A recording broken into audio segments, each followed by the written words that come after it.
പഞ്ചായത്തിലെ 8ാം വാർഡിൽ പഞ്ചായത്തിന്റെ മിനി FC മൂലം നാട്ടുകാർ ദുരിതത്തിൽ. 8ാം വാർഡിൽ ഹരിതകർമ്മസേന കളക്ട് ചെയ്യുന്ന മാലിന്യങ്ങൾ സൂക്ഷിക്കാനായി സ്ഥാപിച്ചിരിക്കുന്ന മിനി FC ആണ് നാട്ടുകാർക്ക് ദുരിതമാകുന്നത്. വാർഡിൽ നിന്നും കളക്ട് ചെയ്യുന്ന മാലിന്യങ്ങൾ എല്ലാം ദിവസങ്ങളോളം ഇവിടെ സൂക്ഷിക്കുന്നത് മൂലം പരിസ്ഥിതി പ്രശ്നങ്ങൾ ഉണ്ടാകുന്നു എന്നാണ് പ്രദേശവാസികളുടെ ആക്ഷേപം.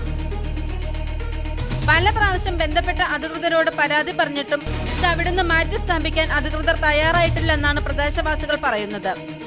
മഴ കനത്ത ഈ സാഹചര്യത്തിൽ ഈ മാലിന്യം ഇവിടെ കുന്നുകൂടി കിടക്കുമ്പോൾ സാംക്രമിക രോഗങ്ങൾ പകരുമെന്ന ആശങ്കയിലാണ് സമീപവാസികൾ. പഞ്ചായത്ത് അധികൃതർ ഇത് എത്രയും വേഗം ഇവിടുന്ന് മാറ്റി സ്ഥാപിക്കണമെന്നാണ് ഇവിടുത്തെ നാട്ടുകാരുടെ ആവശ്യം.